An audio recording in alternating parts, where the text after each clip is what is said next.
Good morning सभी बच्चे को दिशा मैथमेटिक्स क्लासेस सीखे में। तो आज हम लोग पढ़ने वाले हैं उत्तल दर्पण के बारे में। तो थोड़ा सा हम क्वेश्चन करवा लेते हैं जो पिछले वीडियो में पढ़ाए हैं उसके बारे में, समझ गए। तो मान के चलो कि हम पहला क्वेश्चन ले लेते हैं कि गोलीय दर्पण जो होते हैं उनके प्रकार, जो कि पिछले वीडियो में हमने बता दिए। इस क्वेश्चन को बताओ, गोलीय दर्पण कितने प्रकार के होते हैं। तो गोलीय दर्पण जो होता है ना वो दो प्रकार के होते हैं, उत्तल और अवतल। वो भी गोलीय का भाग है, आज समझ में। अब बात कर लेते हैं कि हजामती बनाने में किस दर्पण का उपयोग करता है। नाई सब जो बाल दाढ़ी बनाता है कौन सा दर्पण का उपयोग करके बनाता है। तो ये कौन सा दर्पण का, उत्तल या अवतल, जल्दी बताओ।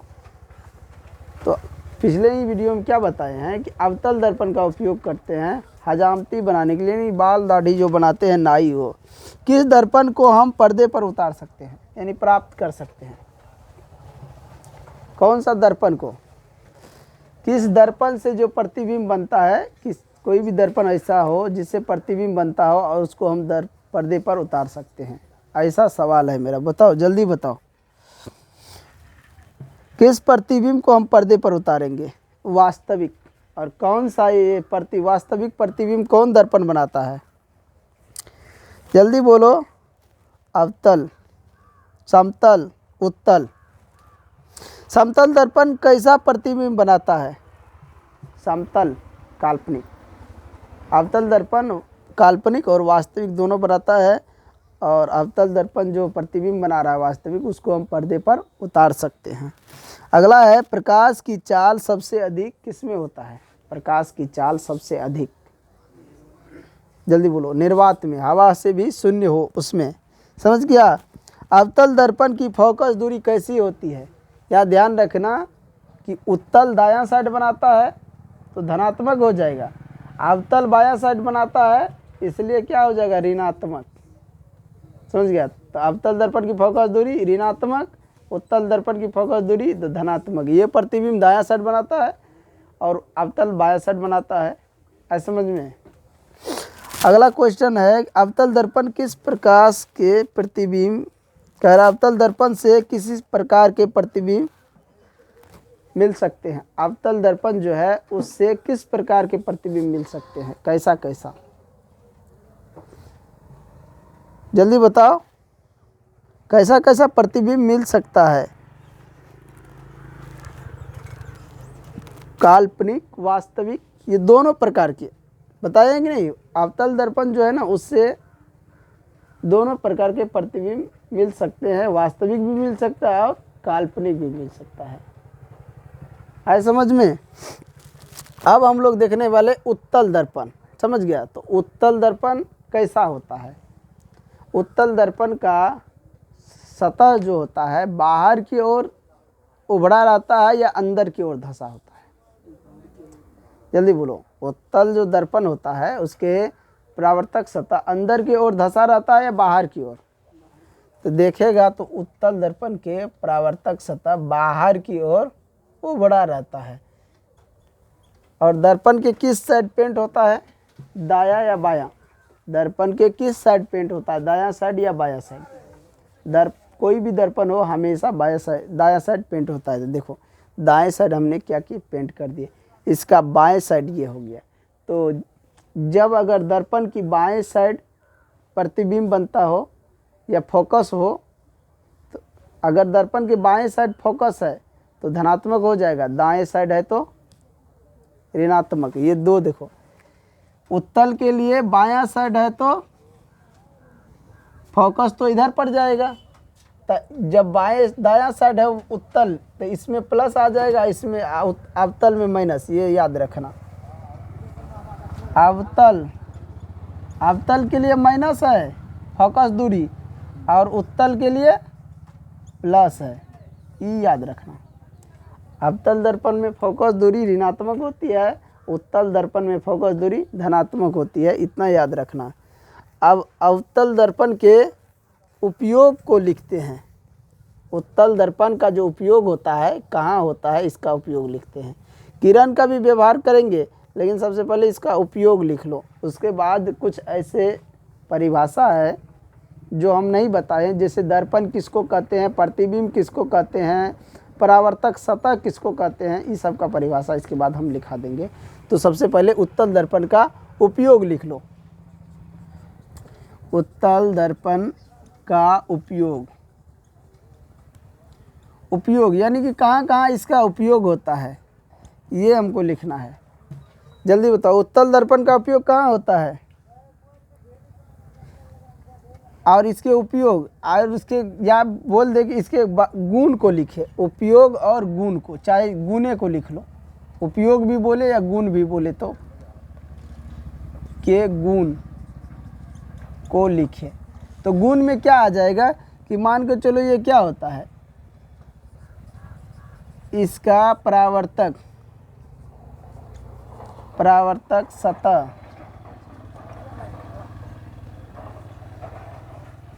बाहर की ओर उभड़ा होता है। इसका परावर्तक सतह क्या होता है, बाहर की ओर उभड़ा होता है।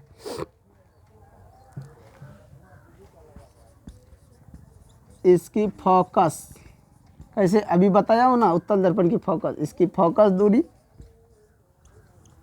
धनात्मक होती है। इसकी फोकस दूरी क्या होती है, धनात्मक। तीसरा गुण और बोलो।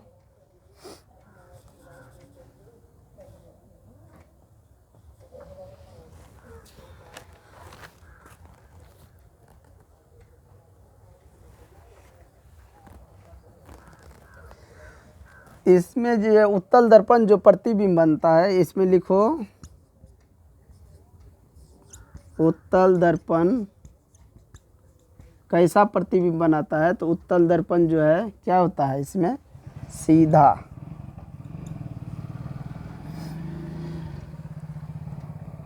काल्पनिक,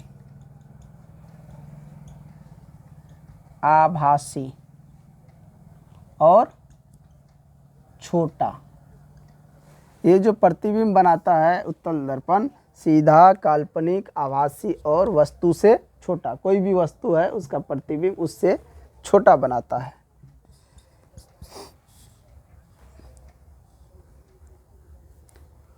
उत्तल दर्पण में किस साइड पेंट होता है, उत्तल दर्पण में किस साइड, दर्पण कोई भी हो, किस साइड, दाया साइड, यानी भीतर की तरफ से पेंट होता है। देखेगा, मान के चलो दर्पण तो इस प्रकार का होता है ना, गोलीय दर्पण है ना, ये है कि नहीं। तो ये मान के चलो, ये जो हिस्सा यहाँ से काटा गया है, ये हिस्सा, तो यही हिस्सा हमारा ना बना है उत्तल दर्पण। तो इसमें किस तरह से पेंट होता है, भीतर के साइड से पेंट होता है कि नहीं। यानी भीतर कौन साइड पर रहा, दाया साइड। वही अवतल की बात करें तो अवतल में भी दाया साइड होता है, लेकिन बाहर की तरफ से पेंट होता है, पता है कि नहीं। तो इसमें हम लिख सकते हैं उत्तल दर्पण में भीतर से पेंट किया जाता है। ऐसा समझ में, अंदर से पेंट किया जाता है, भीतर लिखो या अंदर, अंदर से पेंट किया जाता है। आज समझ में। एक और गुण लिख दो 5 में। उत्तल दर्पण का मेन रूप से प्रयोग होता है साइड मिरर के रूप में।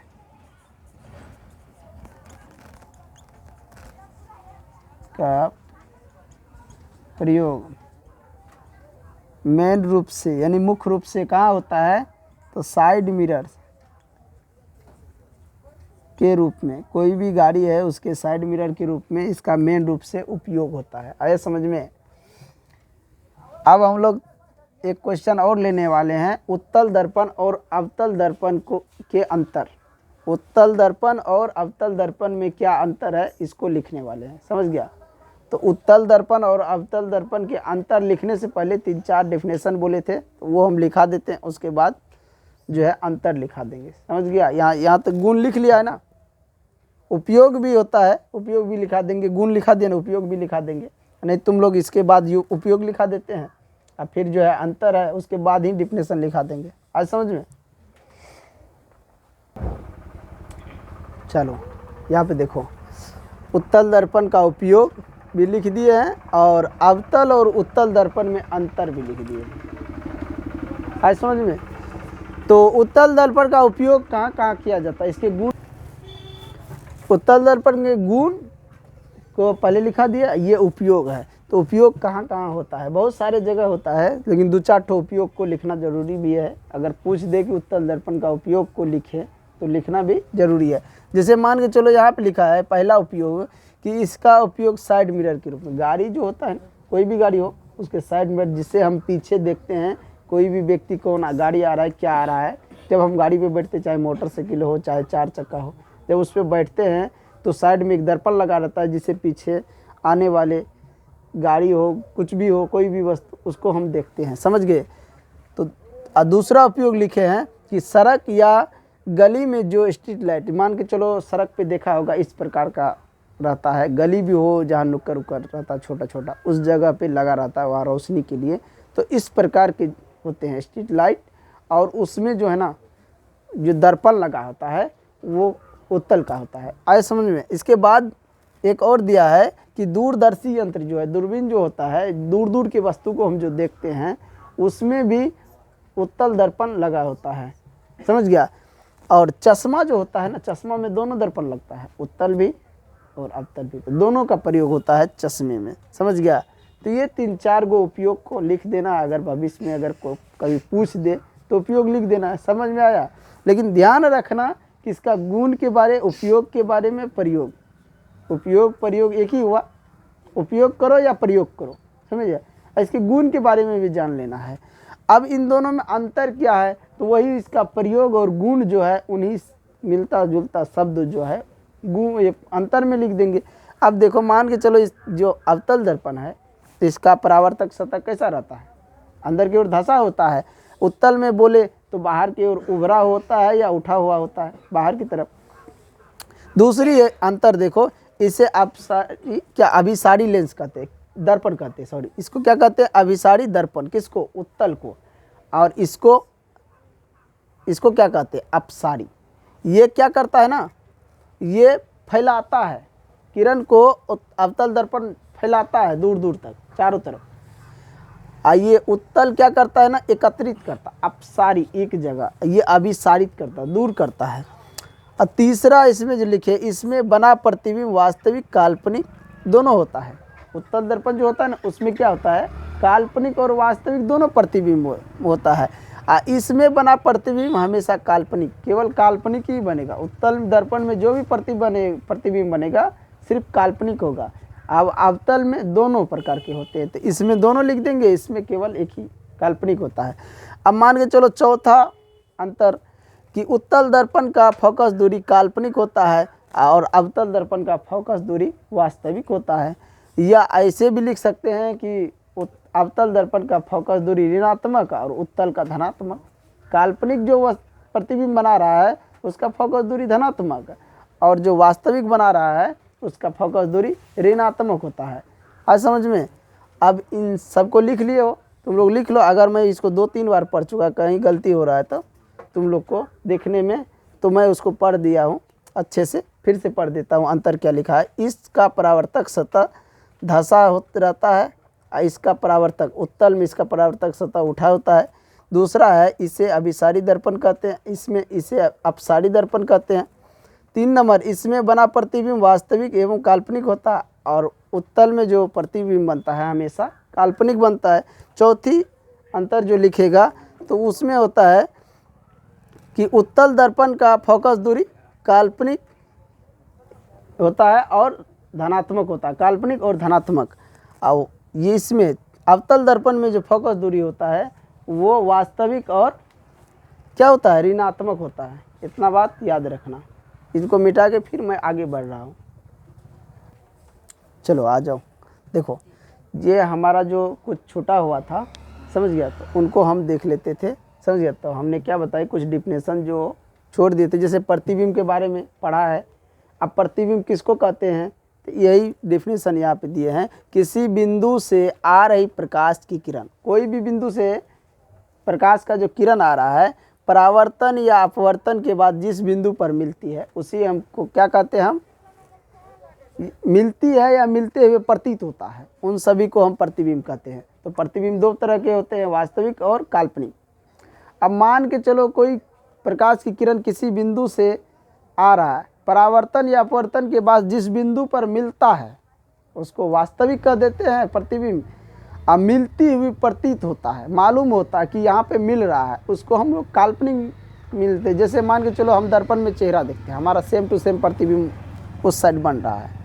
या मालूम है कि मान के चलो कि हम यहाँ पे कोई दर्पण रख रहे हैं, इधर से किरण भेज रहे हैं इस दर्पण पे हम मान के चलो इधर से किरण भेज रहे हैं, यहाँ से ये टकराने के बाद इधर मुड़ता है, लेकिन प्रतिबिंब इसका कहाँ बन रहा है कि मालूम चले कि कोई प्रतिबिंब इधर बन रहा है। यहाँ पे हम लोग देख रहे हैं कोई प्रतिबिंब यहाँ बन रहा है, कल्पना कर रहे हैं कि यहाँ पे इसका प्रतिबिंब बनेगा, तो उसको हम काल्पनिक ले लेते हैं, समझ गया। तो वही यहाँ पे लिखा है, किसी बिंदु से आ रही प्रकाश की किरण परावर्तन या अपवर्तन के बाद जिस बिंदु पर मिलती है या मिलती हुई प्रतीत होता है, मिलती है या मिलती हुई प्रतीत होता है, उसको प्रतिबिंब कहते हैं। समझिए, प्रतिबिंब दो तरह के, वास्तविक और काल्पनिक। वास्तविक देखो, किसी प्रकाशीय स्रोत से आ रही प्रकाश की किरण परावर्तन या अपवर्तन के बाद जिस बिंदु पर मिलती है उसे वास्तविक, जिस बिंदु पर मिलती है वास्तविक।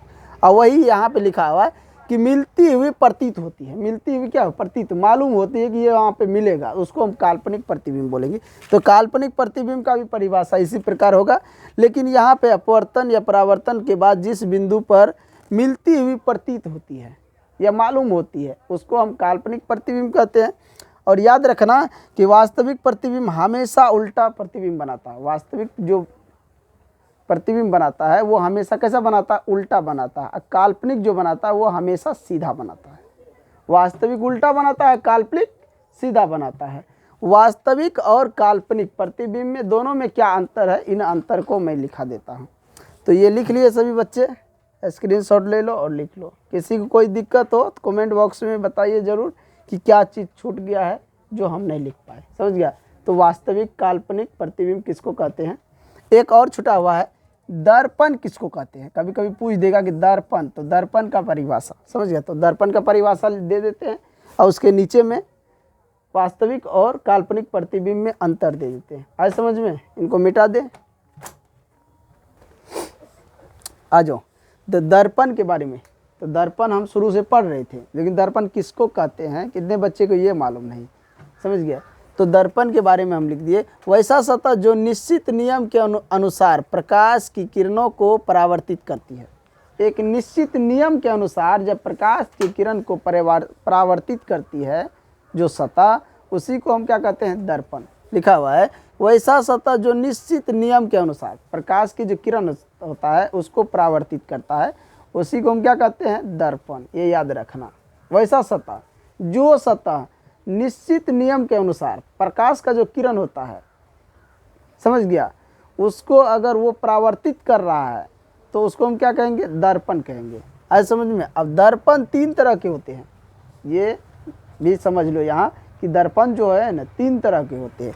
एक तो समतल दर्पण हो गया, और एक गोलीय दर्पण हो गया, एक परवलिक दर्पण हो गया। सब दर्पण है, जैसे अब मान के जो समतल कहीं से आया ना, ये गोले कहीं एक भाग है जो हमें मालूम, जिसकी त्रिज्या हमें मालूम नहीं है, तो समतल भी उसी से आया। तो दर्पण यहाँ तीन तरह के तुम्हें पूछ देगा भविष्य में अगर कोई कि दर्पण कितने तरह के होते हैं, तीन तरह के बता देना कि समतल दर्पण, गोलीय दर्पण, परवलिक दर्पण।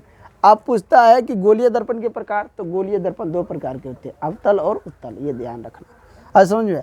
अब वास्तविक प्रतिबिंब और काल्पनिक प्रतिबिंब में अंतर लिखिए। ऐसा अगर सवाल कर दे या बोर्ड एग्जाम में आ जाए कि वास्तविक और काल्पनिक प्रतिबिंब में अंतर बताइए, तो अंतर लिख देना, आसान है अंतर। यह किरण के वास्तविक कटान से बनता है। वास्तविक जो होता है ना, वास्तविक प्रतिबिंब, किरण जो होता है उसका वास्तविक कटान जहाँ बनता है वहीं पे बनता है। इसमें कह रहा है कि यह किरण के काल्पनिक कटान, यानी कल्पना करेंगे कि इस बिंदु पर किरण का कटान होगा। ये एक किरण इधर से जाएगा, दूसरे इधर से, तो कल्पना करेंगे कि यहाँ पे काट रहा है। हम तो देख नहीं रहे काट रहा है, कल्पना हम करेंगे, मान लेंगे कि वहाँ पे काट रहा है। लेकिन अगर सही माने में हम उसको देखें सही जगह जाके कि यहाँ कट रहा है कि नहीं है, चाहे रास्ते से रोक दे तो वहाँ कट रहा है कि नहीं कट रहा, तो ये नहीं। तो काल्पनिक कटान से बनता है, कल्पना करके वो जो कटान पे बनेगा वो। अब यहाँ दूसरा अंतर है, इसे पर्दे पर प्राप्त कर सकते हैं। वास्तविक प्रतिबिंब जो होगा ना उसको पर्दे पर उतार सकते हैं। जैसे मान के चलो, तुम लोग देखा होगा प्रोजेक्टर होता है, जो कोई भी कपड़ा लटका दिया जाता है उस पर फॉक्स मारता है, समझ गया, तो उसको हम पर्दे पर उतार सकते हैं। और काल्पनिक जो है उसको, वो हमेशा सीधा होता है और वो कल्पना से बनता है, और काल्पनिक चीज़ को देखा नहीं जा सकता, उतारा नहीं जा सकता है, अनुमान लगाया जा सकता है, समझ गया। अब मान के चलो कि हम सोच रहे हैं कि अभी हम कल्पना कर रहे हैं कि हम प्रधानमंत्री बन गए, तो तुम लोग अभी देख रहा है कि प्रधानमंत्री बना है। जब वास्तव में बन जाएगा, तो वास्तव में जब जैसे हम बन जाएंगे तो सभी देखेंगे, लेकिन हम अपने मन में कल्पना कर ले कि हम बन गए, लेकिन तुम लोग क्या नहीं देख पाए, ऐसा समझ, क्योंकि हम बने ही नहीं तो तुम लोग क्या देख पाएगा। हम अपने मन में कल्पना कर लिए कि हम बन गए, तो काल्पनिक चीज़ को नहीं उतार सकते हैं पर्दे पे। वास्तविक प्रतिबिंब हमेशा उल्टा बनता है। जो वास्तविक होगा वो हमेशा क्या होगा, उल्टा, और काल्पनिक जो होगा वो हमेशा सीधा होगा, समझ गए, ये याद रखना। यह दर्पण के सामने बनता है। वास्तविक जो होता है दर्पण जहाँ है उसके सामने ठीक आगे में बनेगा, और यह दर्पण के पीछे बनता है। मान के चलो ये दर्पण है, तो वास्तविक चीज़ इस साइड बनेगा सामने में, और काल्पनिक जो होगा इस दर्पण के पीछे बनेगा। काल्पनिक हमेशा पीछे और वास्तविक हमेशा आगे। आए समझ में? तो आज के लिए इतना ही। और जो भी बच्चे इस चैनल पर नए हो, चैनल पर जुड़े हो और इस वीडियो को देख रहे हो, वो बच्चे चैनल को सब्सक्राइब ज़रूर कर दीजिए, लाइक कर दीजिए, शेयर कर दीजिए, ताकि अगला जो हमारा वीडियो हो उसका नोटिफिकेशन आप तक जाए और दूसरे बच्चे तक भी जाए, समझ गए। इन्हीं के साथ मैं सभी बच्चे को धन्यवाद देता हूँ। जय हिंद, जय भारत।